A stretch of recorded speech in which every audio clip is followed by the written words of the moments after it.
श्री परमात्मने नमः। अथ चतुर्थोऽध्यायः ज्ञानकर्मसन्न्यासयोगः। श्रीभगवानुवाच इमो विवस्वते योगं प्रोक्तवानहमव्ययम् विवस्वान्मनवे प्राह मनुरिक्ष्वाकवे ब्रवीत् एवं परम्परा प्राप्तम् इमं राजर्षयो विदुः सकाले नेह महता योगो नष्टः परन्तप स एवायं मयातीत्य योगः प्रोक्तः पुरातनः भक्तोऽसि मे सखा चेति रहस्यं ह्येतदुत्तमम्। अर्जुन उवाच अपरं भवतो जन्म परं जन्म विवस्वतः कथमेतद्विजानीयां त्वमादौ प्रोक्तवानिति। श्रीभगवानुवाच बहूनि मे व्यतीतानि जन्मानि तव चार्जुन तान्यहं वेद सर्वाणि न त्ववेत्थ परन्तप अजोऽपि सन्नव्ययात्मा भूतानामीश्वरोऽपि सन् प्रकृतिं स्वामधिष्ठाय सम्भवाम्यात्ममायया यदा यदा हि धर्मस्य ग्लानिर्भवति भारत अभ्युत्थानमधर्मस्य तदात्मानं सृजाम्यहम् परित्राणाय साधूनां विनाशाय च दुष्कृतां धर्म संस्थापनार्थाय संभवामि युगे युगे। जन्म कर्म च मे दिव्यम् एवं यो वेत्ति तत्त्वतः त्यक्त्वा देहं पुनर्जन्म नैति मामेति सोऽर्जुन वीतरागभयक्रोधाः मन्मया मामुपाश्रिताः बहवो ज्ञानतपसा पूता मद्भावमागताः ये यथा मां प्रपद्यन्ते तांस्तथैव भजाम्यहम् मम वर्त्मानुवर्तन्ते मनुष्याः पार्थ सर्वशः काङ्क्षन्तः कर्मणां सिद्धिं यजन्त इह देवताः क्षिप्रं हि मानुषे लोके सिद्धिर्भवति कर्मजा चातुर्वर्ण्यं मया सृष्टं गुणकर्म विभागशः तस्य कर्तारमपि मां विद्यकर्तारमव्ययम् न मां कर्माणि लिम्पन्ति न मे कर्मफले स्पृहा इति मायोऽभिजानाति कर्मभिर्न स बध्यते एवं ज्ञात्वा कृतं कर्म पूर्वैरपि मुमुक्षुभिः कुरु कर्मैव तस्मात् त्वं पूर्वैः पूर्वतरं कृतं किं कर्म किमकर्मेति कवयोऽप्यत्र मोहिताः तत्ते कर्म प्रवक्ष्यामि यज्ञात्वा मोक्ष्यसे शुभात् कर्मणो ह्यपि बोद्धव्यं बोद्धव्यं च विकर्मणः अकर्मणश्च बोद्धव्यं गहना कर्मणो गतिः कर्मण्यकर्म यः पश्येत् अकर्मणि च कर्म यः स बुद्धिमान् मनुष्येषु स युक्तः कृत्स्नकर्मकृत् यस्य सर्वे समारम्भाः कामसङ्कल्पवर्जिताः ज्ञानाग्निदग्धकर्माणं तमाहुः पण्डितं बुधाः त्यक्त्वा कर्मफलासङ्गं नित्यतृप्तो निराश्रयः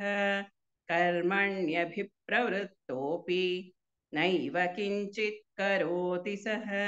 निराशीर्यत चित्तात्मा त्यक्त सर्वपरिग्रहः शारीरं केवलं कर्म कुर्वन्नाप्नोति किल्बिषम् यदृच्छालाभसन्तुष्टः द्वन्द्वातीतो विमत्सरः समः सिद्धावसिद्धौ च कृत्वापि न निबध्यते गतसङ्गस्य मुक्तस्य ज्ञानावस्थितचेतसः यज्ञायाचरतः कर्म समग्रं प्रविलीयते ब्रह्मार्पणं ब्रह्महविः ब्रह्माग्नौ ब्रह्मणाहुतं ब्रह्मैव तेन गन्तव्यं ब्रह्मकर्म समाधिना दैवमेवापरे यज्ञं योगिनः पर्युपासते ब्रह्माज्ञावपरे यज्ञं यज्ञेनैवोपजुह्वति श्रोत्रादीनीन्द्रियाण्यन्ये संयमाग्निषु जुह्वति शब्दादीन् विषयान्यन्ये इन्द्रियाग्निषु जुह्वति सर्वाणीन्द्रियकर्माणि प्राणकर्माणि चापरे आत्मसंयमयोगाग्नौ जुह्वति ज्ञानदीपिते द्रव्ययज्ञातपो यज्ञाः योगयज्ञास्तथा परे स्वाध्यायज्ञानयज्ञाश्च यतयः संशितव्रताः अपाने जुह्वति प्राणं प्राणे पानं तथा परे प्राणापानगतिरुद्ध्वा प्राणायामपरायणाः अपरे नियताहाराः प्राणान् प्राणेषु जुह्वति सर्वेऽप्येते यज्ञविदः यज्ञक्षपितकल्मषाः यज्ञशिष्टामृतभुजः यान्ति ब्रह्म सनातनं नायल्लोकोऽस्त्ययज्ञस्य कुतोऽन्यः कुरु सत्तम एवं बहुविधा यज्ञाः वितता ब्रह्मणो मुखे कर्मजान् विद्धितान् सर्वान् एवं ज्ञात्वा विमोक्ष्यसे श्रेयान् द्रव्यमयाद् यज्ञात् ज्ञानयज्ञः परन्तप सर्वं कर्माखिलं पार्थ ज्ञाने परिसमाप्यते तद्विद्धि प्रणिपातेन परिप्रश्नेन सेवया उपदेक्ष्यन्ति ते ज्ञानं ज्ञानिनस्तत्त्वदर्शिनः यज्ञात्वा न पुनर्मोहम् एवैयास्यसि पाण्डव